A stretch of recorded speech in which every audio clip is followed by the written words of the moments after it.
All right, we are ready for Chapter 9 of Bradley Booth's book, The Miracle Man.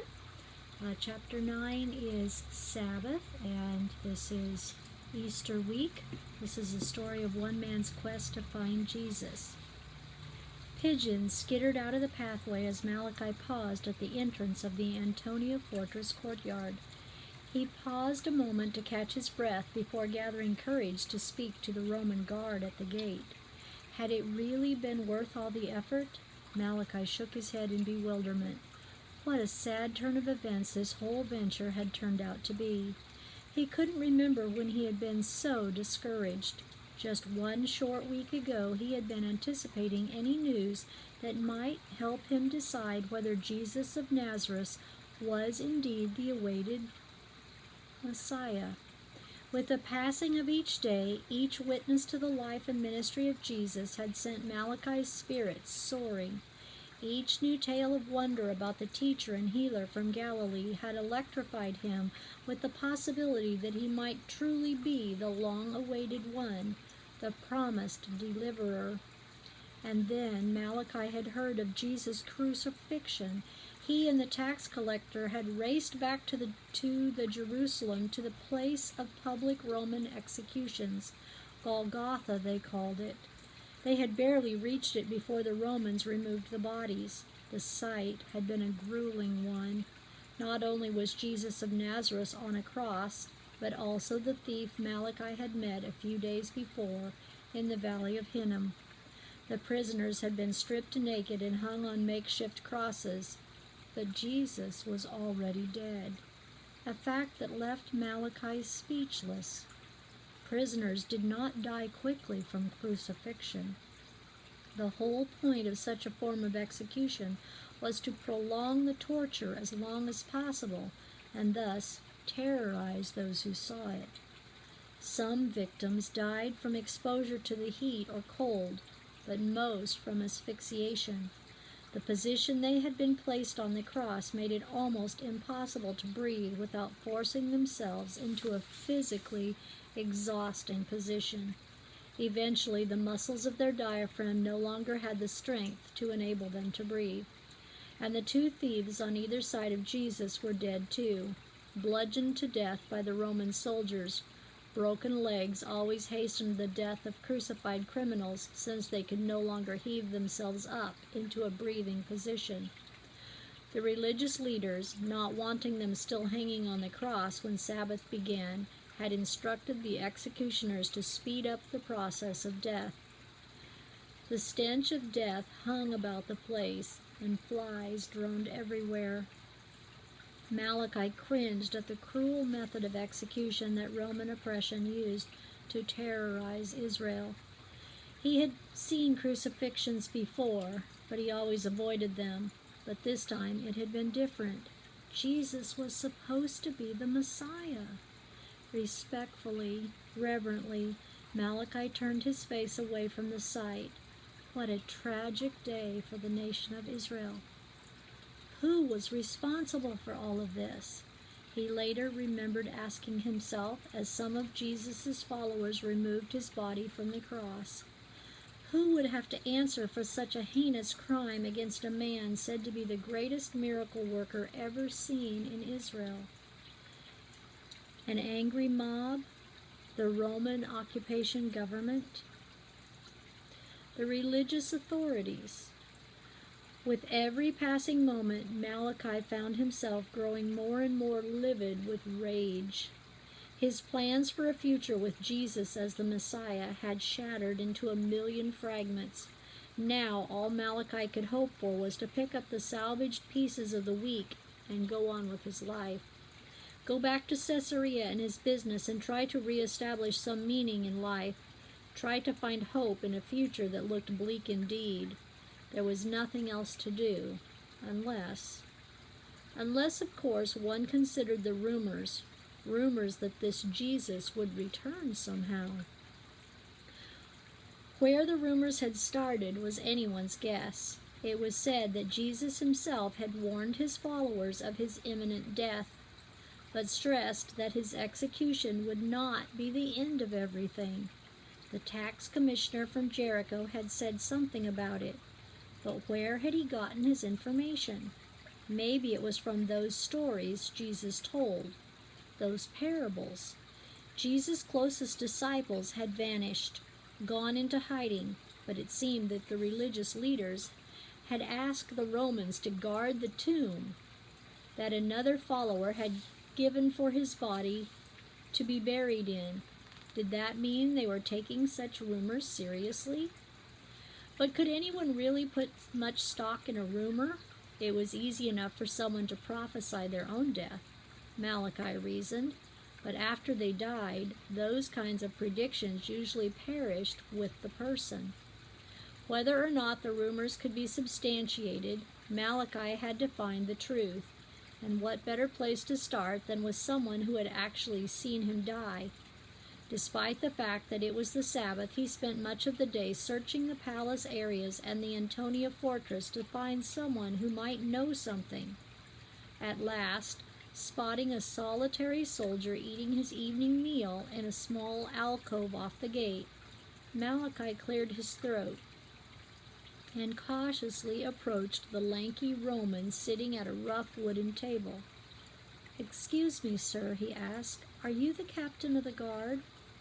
The Roman put down the meat in his fingers and leaned back in his chair. "Who wants to know?"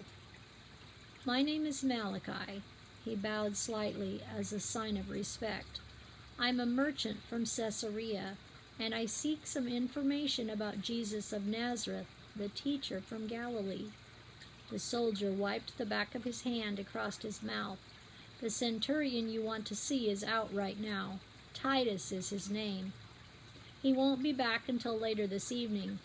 The Roman guard picked up another piece of meat and added nonchalantly, "As to this Jesus, I know little of him, only that he was crucified yesterday and that he was a troublemaker." He stared suspiciously at Malachi. "Are you one of his followers?" "I've never met him," Malachi replied truthfully, shaking his head. The soldier thought a moment, then apparently decided Malachi was harmless. "You'll have to come back," he mumbled through bites of the greasy fowl. "If you don't mind, I think I'll just sit here and wait." Malachi stepped toward a sack of charcoal leaning against the courtyard wall. The guard glanced at him disdainfully. "Suit yourself," he growled.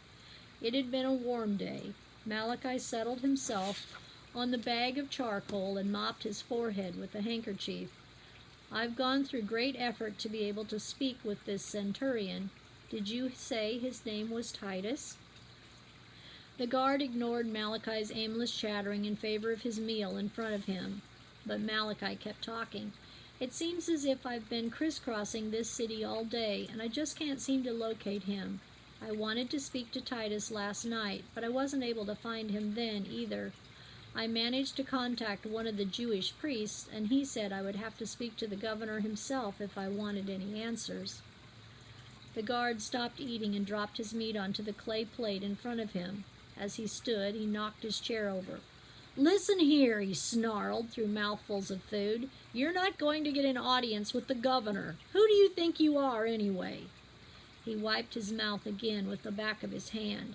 "The governor has little enough time as it is to carry out his duties without wasting it to speak to you about this Jesus."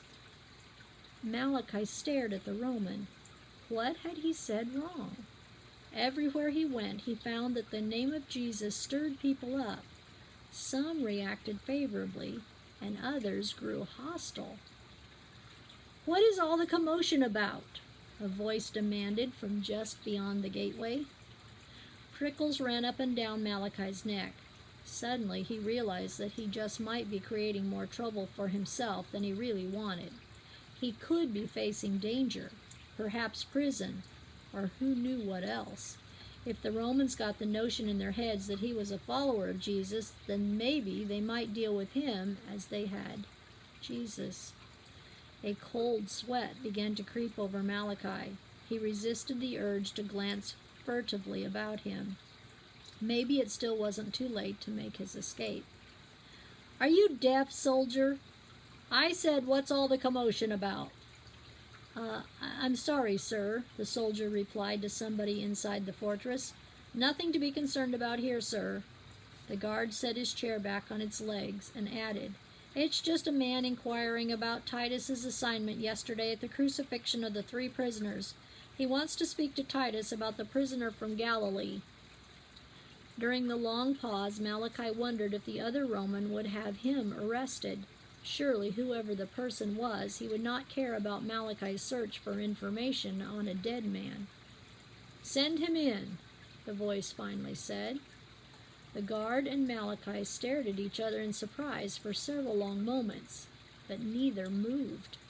"I said send him in," came the voice again, now impatiently. "Do you understand an order when you hear one?" The guard snapped to attention. Yes, sir. He'll be right in, sir." The guard stepped to the open gate and motioned for Malachi to enter. He shook his head nervously and raised his hands helplessly before returning to his post of duty and his plate of meat. Malachi stepped into the stone-paved courtyard. The walls of the fortress rose before him to the high towers overhead. In one swift glance he took in the parapet surrounding the high limestone walls, the pacing guards, and the standard of the Roman legion stationed there. An imposing officer dressed in ceremonial armor stood over a ledger he was surveying with what Malachi assumed was a military clerk. As Malachi entered, the man glanced up momentarily. "I couldn't help overhearing your conversation with the guard outside. Perhaps I can be of some help to you." "Thank you, sir," was all Malachi could stammer.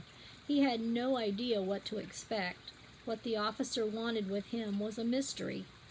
The officer made a few remarks about some numbers entered into the ledger and then turned to leave. "Why don't you come with me?" He gestured to Malachi. "Let's go into my chambers. We'll be able to talk there with fewer disruptions." The two walked through a doorway and down a covered portico. They took 2 flights of stairs and then came to a curtained doorway, guarded by 2 soldiers. Malachi had to hurry to keep up with the Roman. Once inside, the man offered Malachi a seat and then sat down himself. Within moments, a copper-skinned Egyptian girl entered the room. She carried a bronze tray with a pitcher on it and some fragrant spice cake. Another servant removed their sandals, and a third brought a platter of fruits. "Please," the officer invited, "enjoy some refreshments."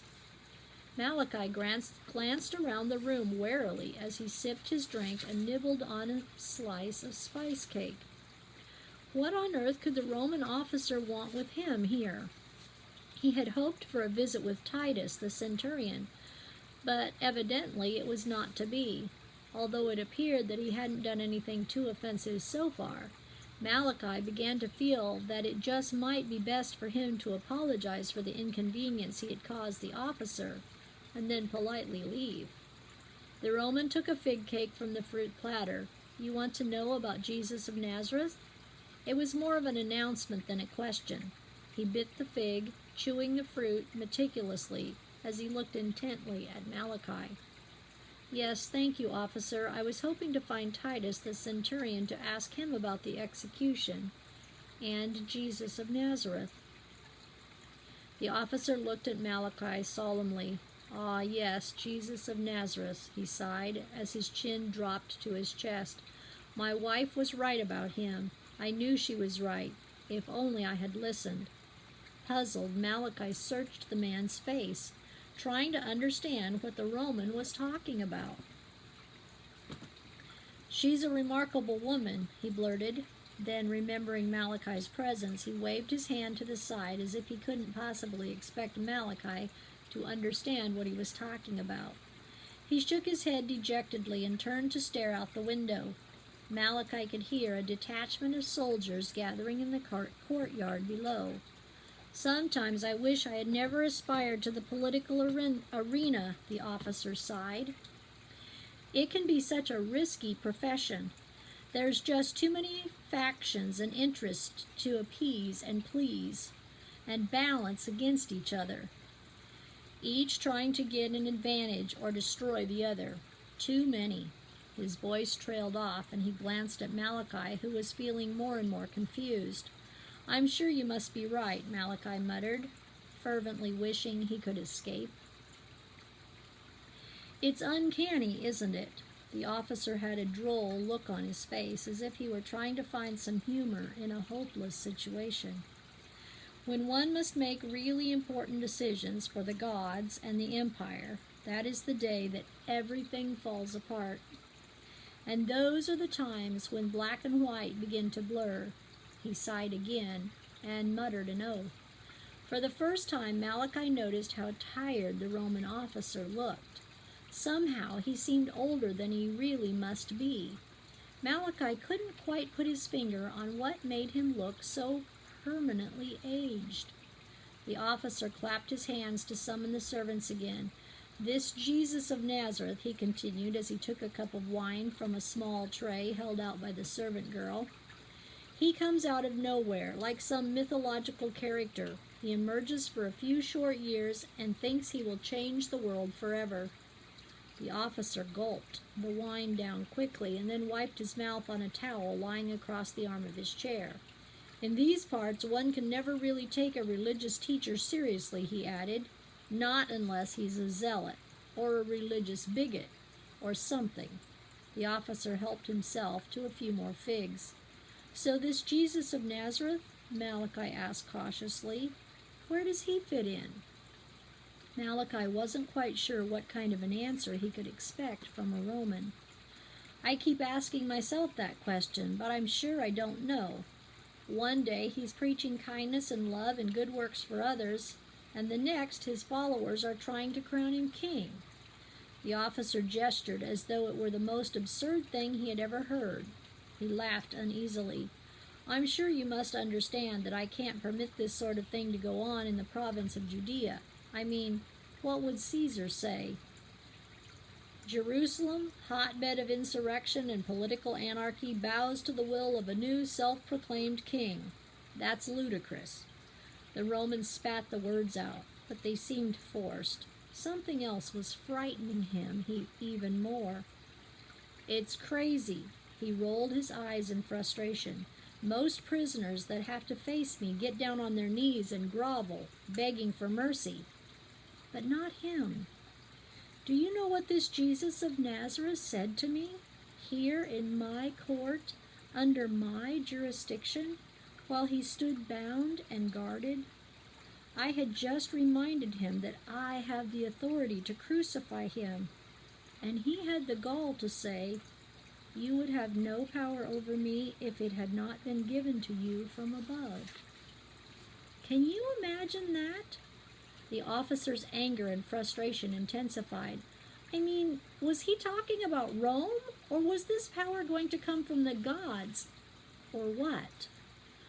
"I regret that I lost my temper and started mocking him. It was outrageous for Jesus to make such a claim and expect me just to look the other way. I don't care how much good he thinks he's doing in these parts. I can't have insurrection on my hands." The officer shifted uneasily in his chair. "And of course, I fully expected him to lose his temper and say something that would condemn him for sure. But then, it was what I really wanted. Then I'd have a case against him and would not be just doing the dirty work for the local religious leaders, a way to eliminate some rival of theirs." Beads of sweat began to collect on the man's face. "You know, it's strange, but for the most part the prisoner didn't say much. The Roman had begun to spit out the words faster and faster, as if he were defending himself before some tribunal. What he did say," the officer caught himself and forced himself to speak more slowly.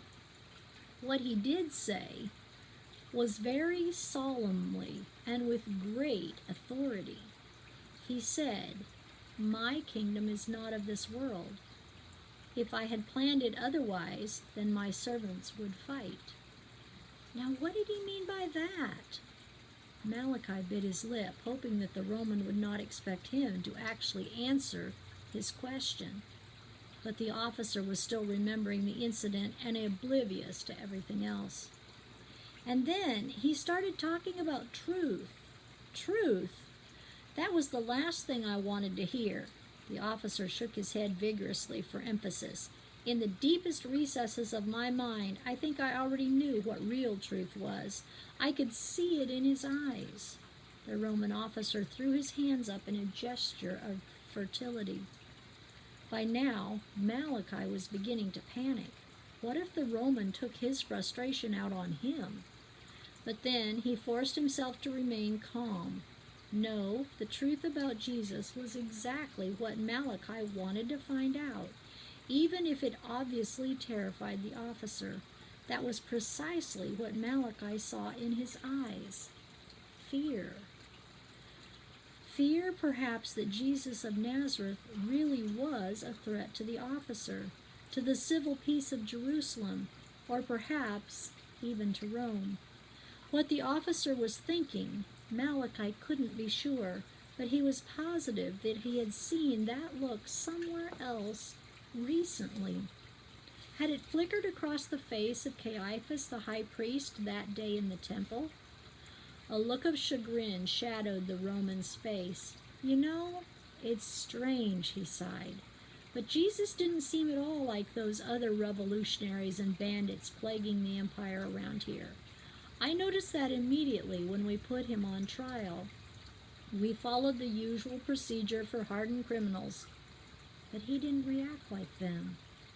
Shame filled the officer's voice. But what kind of response did we get from him? He asked in exasperation. Only a few calm remarks and those penetrating looks of pity. He was the one who deserved pity. The officer gave a few feeble gestures of helplessness in the face of such unexplainable behavior. He shook his head in agitation and stared at Malachi in bewilderment. The man had courage, I'll give him that much. He was on trial to be executed, yet he acted as if he felt sorry for me. I don't mind admitting that the whole thing made me feel terribly uncomfortable. It was as if he was looking right through me. Unreal, I tell you. He didn't protest that he was innocent, that the trial was a mistake, as every other defendant does. It was as if he knew exactly what was happening and wanted it to happen just the same, almost as if he had a death wish. The room was strangely quiet. I'm sure you must know what we put him through, the officer muttered. Malachi wasn't sure he wanted to hear any more, but the Roman was speaking again, as though he needed to get a horrible nightmare off his chest. I didn't think I still had it in me to feel nauseous about a man suffering like that, but I'll never forget it. Never. As long as there's breath in me, I'll vividly remember the cruel torture I put him through. The Roman winced painfully. Dark circles ringed the officer's sunken eyes as he raised his tired face to meet Malachi's silent gaze. It was a revolting show those guards put on for one another. The mocking, the scourging. I ordered the scourging only to scare him into submission, and I don't know why I even allowed it. I shouldn't have. He didn't even resist. I've seen a lot of scourgings in my time, the Roman said slowly, but there was something very strange about this one. Frightening. It was almost as if my soldiers had become inhuman. No, I'd say it was more like demon possession. His voice raised with emphasis. That's what it was, demon possession. If you believe in demons, I can think of no other way to put it. It was as if unseen forces were at work in my court of law yesterday. The statement left Malachi speechless. He had hoped to find the centurion and ask him questions about the final moments of Jesus' life, but he had not expected to encounter the very person most responsible for Jesus' execution. Somehow he had always seen the Roman justice system as an inevitable force that rolled along and meted out the natural consequences for a life of crime. When someone committed a crime, the law had to be carried out, and that involved the courts and sometimes the death penalty. But in this case, justice hadn't been served. His heart told him that Jesus was innocent. He had to be, and this officer was to blame for the horrible miscarriage of justice. Malachi's mind became a blur of jumbled thoughts and anger. By now, the merchant hardly heard anything that the Roman said as he grappled with the horror of the whole incident. The military officer got to his feet and went to the window to stare out on the lengthening shadows of the temple complex below. His eyes got that faraway look again. They're all saying that he was a son of God, that he was no mere human being. I can't believe that any God would allow his own son to go through what Jesus of Nazareth went through yesterday. At least not those we Romans worship. It was almost as if he had forgotten Malachi's presence in the room. For a long time the man said nothing. When he did speak again, his voice was so subdued that Malachi could barely hear the words. I would almost trade anything to do yesterday over again. But it's gone. And so is Jesus of Nazareth. He glanced at Malachi furtively. And do you know the worst part?